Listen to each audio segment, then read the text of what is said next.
Suicide, आत्महत्या, क्यों? क्या कारण है? क्यों आखिर एक अच्छा खासा इंसान, दुनिया को अच्छा खासा दिखने वाला इंसान आत्महत्या करता है? एनिमल्स क्यों नहीं करते? Why don't dogs suicide? Even they also have emotions. अपने आप को हर जानवर से ऊपर रखने वाला बुद्धिजीवी क्यों करता है आत्महत्या? एक डेटा है, उस पर एक नज़र डालते हैं। World wide more than 8 lakh people commit suicide every year, जिनमें से सिर्फ इंडियंस का अमाउंट अगर देखा जाए it is 1.5 lakh to 2 lakhs, और उसमें से भी अगर परसेंटेज डेटा कैलकुलेट करें तो 83% टू 95% आर यूथ। एंड आप इनके कारण जान पाएंगे। इनके कारण ऐसे हैं, ज़्यादा है प्यार में धोखा। वो यूथ जो कि कभी किसी के साथ प्रेम संबंध में होते हैं और अगर वहाँ उन्हें लॉयल्टी नहीं मिल रही है या फिर वहाँ से उन्हें इक्वल रिस्पॉन्स नहीं मिल रहा है, दे कमिट सुसाइड। सेक्सुअली अब्यूज़ और रेप विक्टिम्स, गर्ल्स, मैं मानती हूँ कि ये शायद अब वो पहले जैसा ना देख पाती हो, शायद वो अपने आप को उतना आज़ाद ना फील कर पाती हो, शायद उसके अंदर अब उतना कॉन्फिडेंस नहीं, पर वो शर्म उसकी ज़िंदगी से बड़ी भी नहीं थी। इंडेप्टेड, कर्ज में दबा हुआ इंसान।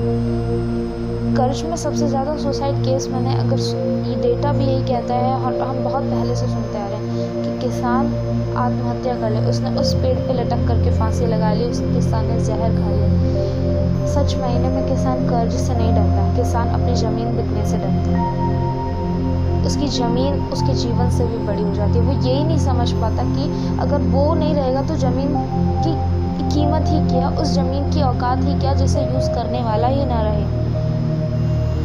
कैरियर बहुत रहे हैं तो वो कैरियर, स्टूडेंट्स बहुत ज़्यादा सुसाइड कमिट करते हैं। क्यों?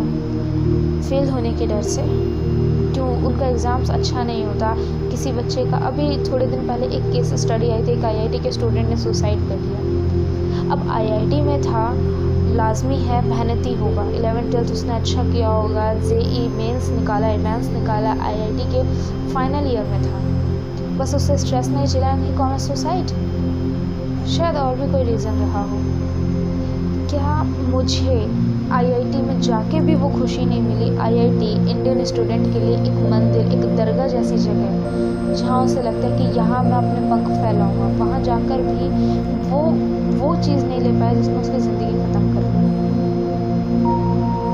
12th के परसेंटेज कम आने की वजह से आप हर साल कुछ केसेस देखते होंगे कि बच्चे फेल हुए एंड दे कमिट सुसाइड।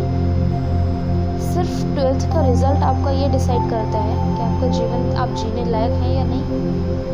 क्या ये इतना बड़ा है? इनफर्टिलिटी, वो लेडी जो कि कंसीव नहीं कर पाती, उसे समाज एक अजीब नज़र से देखता है, उसका पति उसे ताने मारता है। ये तो हमारे समाज की सिर्फ एसोसिएशन और कंडीशनिंग है। ऑलरेडी पॉपुलेशन इतनी बढ़ी हुई है, अगर आप, क्योंकि आपको बच्चा नहीं चाहिए, कि अगर आपको सिर्फ बच्चे से खुशी मिल रही होती तो दुनिया में बहुत बच्चे हैं, आप खुशी ले सकते थे, आप जी सकते थे, यू कैन अडॉप्ट, क्योंकि आपको जीतना था, आपको वही वो आम जीत दिखानी थी जो कि एक हमारी एसोसिएशन, हमारा समाज, हमारी सोसाइटी, हमारा कल्चर हमें दिखाता है कि the lady who can give birth to a child, even a baby boy, is superior. वो औरत जो कि किसी लड़के को जन्म दे सकती है वो सुपीरियर है, और जो जन्म नहीं दे सकती वो इन्फीरियर है। कौन से लॉजिक्स हैं ये? कौन सा डेटा है ये? इलेजिटिमेट प्रेगनेंसी, बहुत लंबी लिस्ट है। नाजायज़ संबंध से अगर कोई लेडी कंसीव हो जाती है तो उसके मर्डर कर दिए जाते हैं या फिर वो खुद ही सुसाइड कर लेती है, क्योंकि उसको पहले ये फीलिंग नहीं आ पाई थी कि समाज उसको उस चीज़ से एक्सेप्ट नहीं करेगा, क्योंकि अब उसे ये डर है कि मुझे संसार एक्सेप्ट नहीं करेगा, मुझे मेरे परिवार वाले एक्सेप्ट नहीं करेंगे, सिर्फ इसलिए उसने अपना जीवन ख़त्म कर लिया। सस्पेक्टेड और इलिसिट इन फॉल्स क्राइम, अपने आप को शक के दायरे में घिरे पाने से कि मैं इतना ईमानदार हूँ, मेरे ऊपर किसी ने शक कैसे करा, और लोगों ने सुसाइड कर लिया। और मैरिज रिलेटेड इश्यूज़, वो लड़की मोटी थी, उसका रिश्ता नहीं हुआ, उसने सुसाइड कर लिया। उस लड़की की नाक मोटी थी, वो उसका रंग काला था, उसकी हाइट छोटी थी, वो बहुत लंबी थी, वो बहुत दुबली थी, वो काणी थी, क्योंकि उसका विवाह नहीं हो पाया इसलिए उसने सुसाइड कर लिया। क्या ये रीज़न्स वाकई में आपके जीवन से बड़े हैं? और इन सब से बहुत बड़ा एक गहरा संबंध जहाँ से इन सब से जो आता है, डिप्रेशन। हालांकि अगर आपको ये कंटेंट वाकई में ठीक लगे, ये सिर्फ किसी स्टूडेंट या बच्चे के लिए नहीं है। अगर आप पेरेंट्स हैं तो भी इसे देखिए, आप किसी लाजमी है आप खुद को कहीं ना कहीं इसी डेटा के इर्द गिर्द घिरा पाएंगे, क्योंकि हर इंसान आज डिप्रेशन और एंजाइटी का शिकार है। इन सारे कारण का हम एक रूट कॉज देख लेते हैं। आई विल नॉट से इट कॉज, बट अगर एक मेडिकल थेरेपिस्ट के हिसाब से, एक थेरेपी के नज़रिए से देखा जाए तो ये कॉज है। कारण सिर्फ ये लिस्ट नहीं है, कारण सिर्फ एक है कि मन से हार मान लेना। प्रेम में धोखा, प्रेमी अपने आप को हारा हुआ महसूस कर रहा है, कर्जदार अपने आप को हारा हुआ महसूस कर रहा है, एक बच्चा जिसके एग्ज़ाम में अच्छे मार्क्स नहीं आए वो खुद को हारा हुआ महसूस कर रहा है, एक लेडी जो कि कंसीव नहीं कर पा रही वो खुद को हारा हुआ पा रही है, वो लड़की। कारण सिर्फ ये लिस्ट नहीं है, कारण सिर्फ एक है कि मन से हार मान लेना। प्रेम में धोखा, प्रेमी अपने आप को हारा हुआ महसूस कर रहा है, कर्जदार अपने आप को हारा हुआ महसूस कर रहा है, एक बच्चा जिसके एग्ज़ाम में अच्छे मार्क्स नहीं आए वो खुद को हारा हुआ महसूस कर रहा है, एक लेडी जो कि कंसीव नहीं कर पा रही है वो खुद को हारा हुआ पा रही है, वो सेक्शुअली अब्यूज्ड है वो अपने आप को हारा हुआ महसूस कर रही है। सिर्फ मन के हारे हार, एक बचपन में एक लाइन पढ़ी थी, मन के हारे हार मन के जीते जीत। समझ नहीं आती थी वो लाइन तब, बस ऐसे ही लगता था कि यार मन से कोई कैसे हार सकता है, मन से कोई कैसे जीत सकता है। पर आज समझ आती है कि असली खेल तो मन का ही है दादा, इससे ज़्यादा तो इसकी और कोई औकात है नहीं। आपने, हमने अपने आप को सिर्फ जीतता हुआ देखने का एक एसोसिएशन बना लिया, एक कंडीशनिंग बना ली है कि मैं सिर्फ जीतूंगा, इसलिए अगर मुझे ज़रा सी हार नज़र आती है तो मुझे मेरा जीवन ख़त्म होता नज़र आता है। वो जीवन मुझे ख़त्म होता नज़र नहीं आता, मैं उसे ख़त्म कर लेता हूँ, क्योंकि मेरे अंदर इतनी समझ ही नहीं है कि मैं उस ज़रा सी हार को कोप अप करके आगे बढ़ जाऊँ। क्या आप मुझे एक ऐसा एग्जाम्पल दे सकते हैं जिसने ज़िंदगी में कभी हार फेस ना करी हो? 50 बुक्स से ज़्यादा बुक्स लिखी हुई हैं, उनकी जो पहली बुक जो उन्होंने लिखी है वो पूरी बुक उनकी फेलियर पे लिखी हुई है, पूरी की पूरी एंटायर।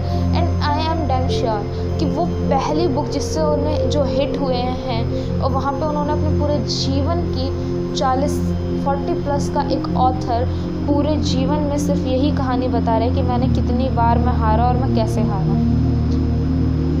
आइंस्टाइन, जिन्होंने बचपन में कभी जीत ही नहीं देखी, जिनका नाम हम as a scientist a golden name, वो भी हारे। Hal Elrod, the miracle morning के राइटर, जिन्होंने अपनी पूरी बीमारी, अपने शारीरिक कष्टों को ऊपर उठाते हुए अपने आप से लड़े, उस हार को हराया, and now he is the best selling author. You can't even imagine कि किसने हार नहीं देखी। वॉरेन बफे, सबसे पहले जो हार का तमाचा उन्होंने अपने गाल पे सहा, उसके बाद जब वो निकले, तो ये भी वो पर्सनालिटीज़ थी जिन्होंने हार सही। एक छोटी सी चींटी भी हारती है, एक बड़े से बड़ा बुद्धिजीवी भी हारता है, लेकिन क्या हम हार एक्सेप्ट नहीं कर पाते?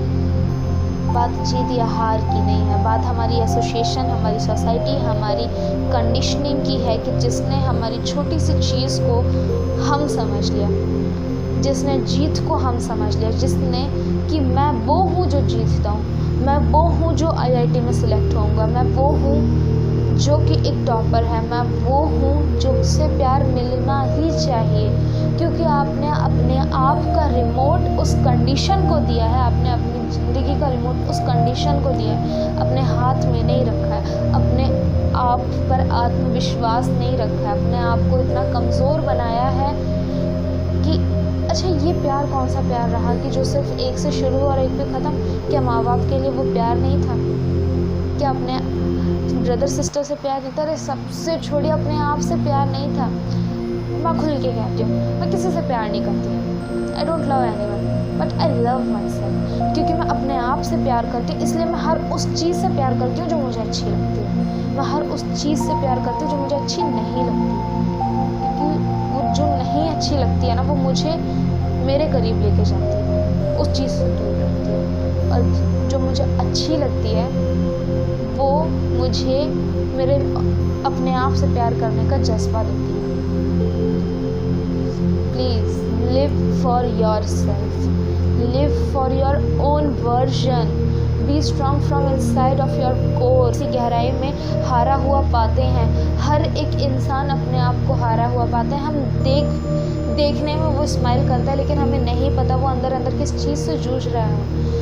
ताकि ये वीडियो उसके लिए यूज़फुल हो, ताकि वो खुद के अंदर एक जज्बा भर पाए, ताकि खुद से वो प्यार कर पाए। Do share it and do subscribe this if you really want to make the better version, make the better life to get live. मेरे नेक्स्ट सीरीज़, नेक्स्ट टॉपिक जो होगा वो डिप्रेशन है। डिप्रेशन से रिलेटेड जो इश्यूज़ जो हमें नज़र आते हैं लेकिन उन हिंट्स को हम इग्नोर करते हैं, उस चीज़ के related. If you want, you don't get miss it, do subscribe and if you really like this content, do like and keep your support, keep sharing. Thank you.